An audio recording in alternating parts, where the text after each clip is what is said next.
So, from today onwards, we are going to start a new series about the Bear Act, in which we are going to discuss each article one by one with every clauses. I have seen many videos on the YouTube, and that are, I think, good enough while explaining the Bear Act for the civil service examination.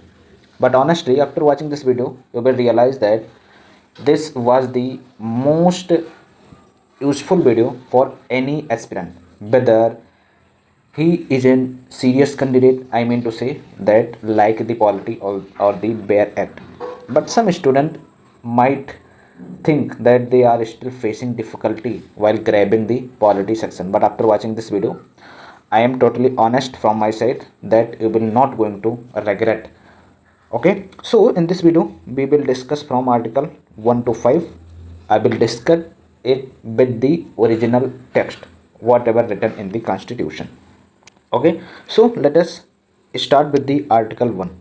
In the article 1 mention about the name and the territory of the union. Always mind in your word that the word union is used instead of federation. There is a clear difference between the union and the federation. US polity is federal, while Indian polity is basically union type, right? So article 1 says that India, that is Bharat. So there are two names of the India. One is India obviously, and second one is Bharat. Shall be the union of the states, not a federation of the state. Federation means agreement among the state to form a union. Okay, but Indian constitution is about the union, not a federation. Okay, and clause second, state and the territories thereof shall be as is specified in the first schedule. Okay, so there are schedules in the constitution. As of now there are 12 schedule are in your constitution. In first schedule you will find the mention of state and the territories that comprised India. So article 1 clause 2 says that the state and the territories that comprised India, that makes India, is specified or mentioned in the first schedule. In clause 3 says that territory of India will comprise union territory, okay, territories of state, and such other territories as may be acquired in the future. So here you can find that there are three type of territories mentioned. Two type of territories that basically already exist, but there is a scope of another type of territory as well, and that is if India acquire any type of territory in the future. Okay, so now let us watch explanation, let us understand explanation of each clause one by one. So clause 1, that means India, that is Bharat, shall be a union of state. This means our constitution gives our country two official names. The first name is India and the second name is Bharat, and the most important thing that both are equally valid, whether you call India or you call Bharata, they both have a important significance. Okay, India is not superior than Bharat, and Bharat is not superior than India. Both are equal. Whatever you want to use, you can use. And the phrase union of state means that India is one single nation and India is made up of many states.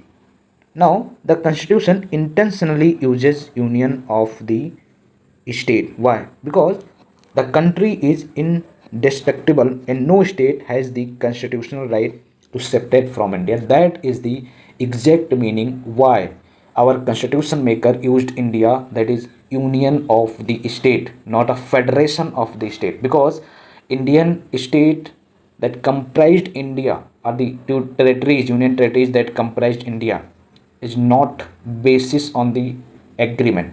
Okay, so clause 2 says that state and territories.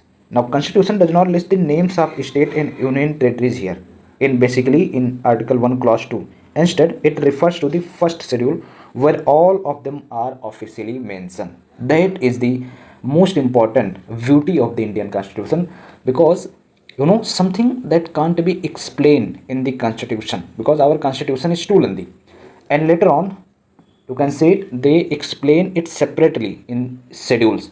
So what you will get in schedule 1, you will get the name and the territorial unit, right, state or the union territory. Apart from, you can also find their extent, their boundary in the schedule first. Now, clause 3 was about the territory of India, that how many type of territory India will comprised of.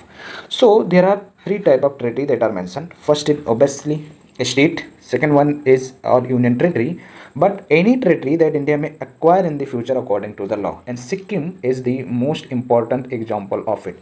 Sikkim, as you know, was not an integral part of the India, right? Later, it was integrated into Indian Union.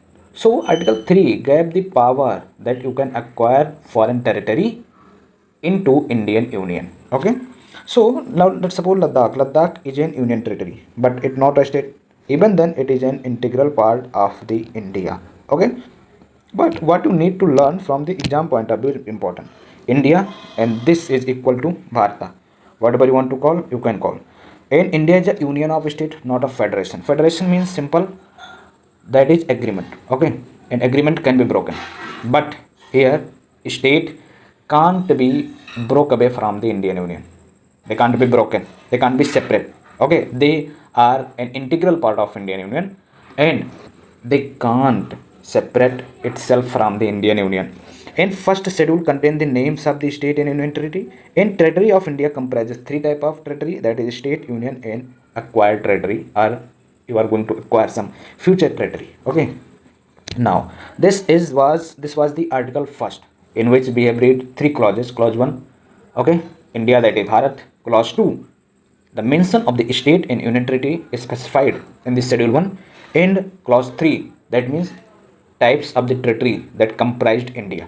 Now let us move to article number 2. And article number 2 talk about the admission or the establishment of the new state. It is about the new state, not existing one.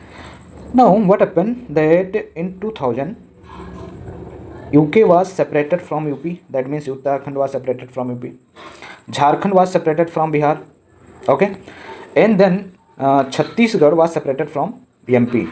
But as you all know, MP, Bihar, and UP, these are the existing state, or these were the existing state. But a new state carved out from these state. So this is not a new state, okay, that you are admitting into Indian Union. No, the state that was already existed, you just bifurcated it. So if you want to understand clearly article 2 and article 3, then you must know the basic difference. But here, if we talk about Sikkim, as Sikkim belongs to article 3, that parliament has the power to integrate any territory into Indian Union. But if we want to bifurcate any state, or if we want to change the name of the any state or the UT, then it will be done through the article 2. That is the basic difference. So article 2 states that parliament who have the power to admit a new state into union, that is power lies with the parliament. So parliament by law admit into union or establish new state on such terms and condition as it thinks fit. Now what is explanation? So basically this article gives parliament to power to admit a new territory into India or establish a new state whenever required. Okay, and the most important thing, that constitution leave this decision completely to the parliament, which can also decide the condition on which the new state will become part of the union. Okay, now suppose there is an example, if any new territory legally becomes part of India in the future, then parliament can decide how it will be incorporated. I think one mistake I have made here.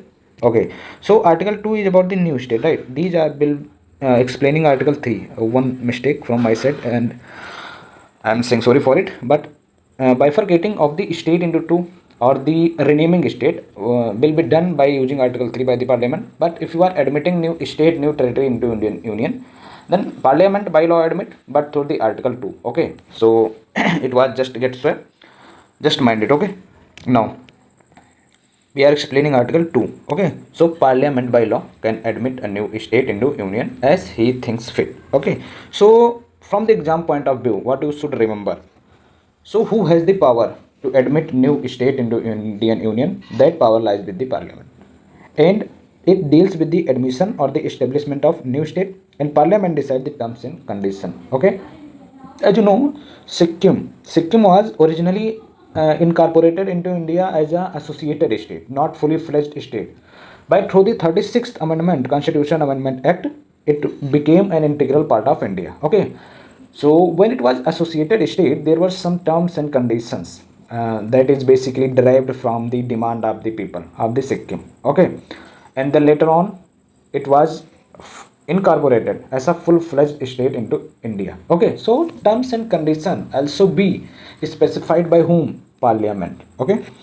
Now, Article 3. Article 3 is talking about the formation of new state, alteration of areas, boundaries, names of the existing state that I have discussed it earlier, right? Like Uttarakhand was carved out from the UP, Chhattisgarh carved out from the MP, and Jharkhand carved out from the Bihar in 2000 year. Okay, and if you want to change the name of any state, then it will be done through Article number 3 by the Parliament. Recently, the name of the state Kerala is changed to Keralam. Okay, to Keralam. This was done through using Article 3. But who did it? It was done by the Parliament. Okay, so establishment of a new state from the existing state, or you want to change the boundary of that state, or you want to rename the state, then it will be done through the Article number 3 by the Parliament. So, form a new state by separation of treaty from any state, or you can unite also two state into one state. Okay, so anything that you want to make changes in the territories, in the extent, in the boundaries of Indian Union, Indian state, then you can simply do it by using Article 3, and that power lies with the Parliament, not with state legislature. Okay, if you want to increase the area of state, then you will use Article 3. Diminish the area of state, you want to alter the boundaries of the state, you want to alter the names of the state. Now, simple question: by using which article Parliament can change the name of the state, can alter the boundaries of the state? By using Article 3. By which article of the Indian Constitution Parliament can integrate a new territory as a full-fledged state or UT into Indian Union? That power lies with the Parliament, and from the Article 2. Okay. Now, it provided that no bill for the purpose shall be introduced in either house of the Parliament except on the recommendation of President, and unless the President has referred the bill to the legislature of state concerned, expressing its views within a specified period. Now, let us make very simple it. When you want to change the name of any state, or you want to change the territory of any state, what you have to do, that the first step, that you have to take prior consent of the state. For it, you will refer it to President. Okay, now President will seek the you can say approval or the views of the state. Okay, now state, and then again this recommendation of the state or views of the state does not binding on the President minded, and then Parliament can introduce a changes. But one more important thing, that Parliament has to, or Parliament say, President has to refer the matter with the state legislature. And state legislature, if they want to make some recommendations, some changes, they can make it, but it only depend on the President. Okay, that if that recommendation can be accepted or they not. But it is binding on the President, that first of all they will refer this matter to state legislature. Okay, now, so no bill be for the purpose shall be introduced in either house of Parliament except on the recommendation of the President, and President shall refer the bill to the state legislature, and after that you can make final decision. But it is not binding on the President to accept that recommendation or that views. Okay, now this article allow Parliament to reorganize the map of India. Okay, they can reorganize the map of India, obviously, right? Now Parliament create new state, merge states, divide state, increase or decrease the area of state, change state or boundary, change the name of state. Anything Parliament can do using these articles. Okay, but prior recommendation of the President, by law condition, prior recommendation of President. Second condition, President shall refer this bill to the state legislature and seek their views or the recommendation. And third step, that President is not binding to act on that recommendation or the views, right? It totally upon the President, and who will work on the advice of Council of Minister, that the recommendation that are made by the state legislature, whether I have to accept or not, it is completely depend on the President. And then the bill will be introduced in the Parliament, and they can change it whatever they want. Okay, now before introducing a bill, the President must refer to the concerned state legislature to obtain its views. However, the opinion of the state legislature is not binding, and parliament can still pass the law even if the state disagrees. Okay. Now, for example, the creation of Telangana and Andhra Pradesh was done through the Article 3. Okay, in 2014, Telangana separated from the Andhra Pradesh. From the exam point of view, what you need to remember regarding Article 3 is Parliament has the final authority if Parliament want to make changes in the states, any kind of changes, whether it is altering their boundary, their name, doesn't matter. The ultimate authority lies with the Parliament. But one more important thing that I am going to again told you that President shall refer this bill to the state legislature, and this bill be introduced in the Parliament with prior recommendation of the president. Okay. Now Article 4 is important. Article 4 generally says what about the changes that are made by Article 1, Article 2, Article 3 shall not be deemed as a constitutional amendment bill. Okay, these are not will be introduced as a constitutional amendment bill. Okay. Now Article 4 says that laws made under Article 2 and 3. So any law referred to in Article 2 or Article 3 shall contain such provision for the amendment of the first schedule and fourth schedule, and such supplemental, incidental and consequential provision as Parliament may deem necessary. But let us read clause 2nd. No such law shall be deemed to be an amendment of this constitution for the purpose of Article 368. Now just tell me, the schedule number 4 is about the representation of the states in the Rajya Sabha. And if you will change the boundary of the state, let's suppose that particular state has 80 member from the to the Rajya Sabha. Now if you will decrease their territorial boundary, then population will go down, and when population will go down, the seats will also decrease, and that needs changes in schedule first. Yes, that changes will be done. But one more important thing, that changes will not be done by using Article 368, and you can't call it as a constitutional amendment bill. Simple is that. But you have to make changes, right? You can change it, but without bringing constitutional amendment bill. That is main point. Okay. So whenever Parliament creates a new state or change the boundaries or the name of an existing state, may other constitutional detail also needs to be updated. Okay. Now for example, first schedule you have to update because first schedule contain the names of the state and union territory, and that's required changes.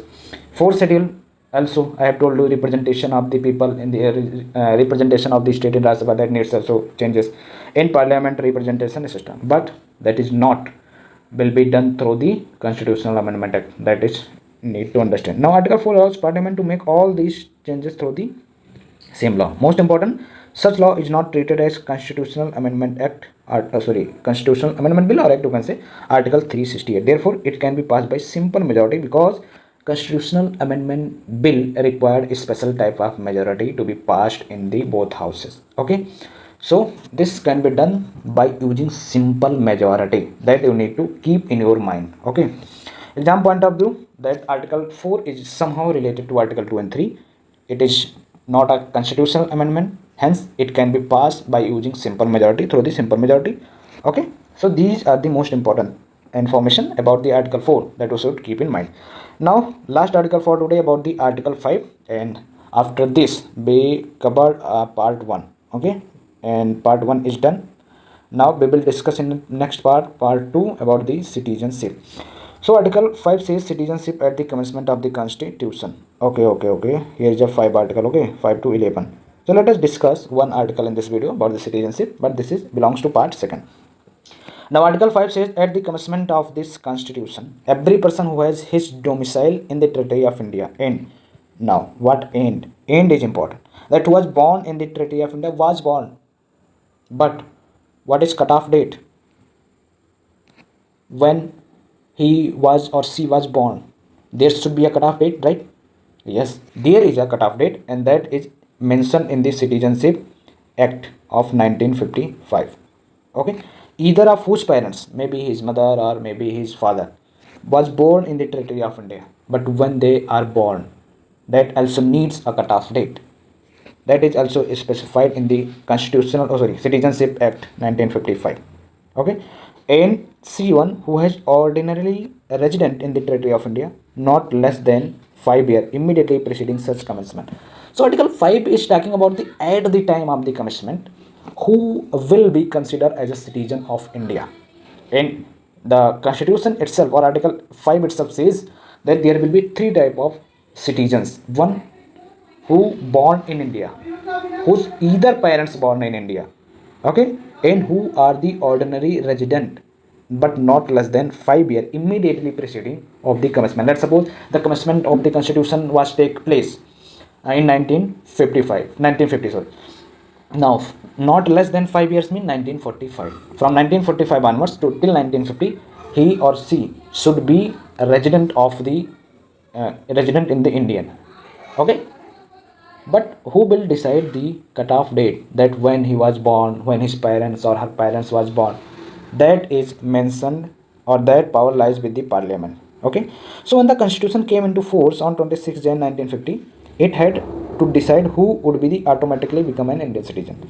And Article 5 says that a person became an Indian citizen if there are three: they had domicile in India, they fulfill any of these conditions, and the condition is that born in India, either parents was born in India or lived in India continuously for at least 5 years before the constitution came into force. So first thing is domicile. Second thing, you have to fulfill any one of these three conditions: born in India, either parents was born in India and lived in India continuously for the last not less than 5 years before the commencement of the constitution, okay.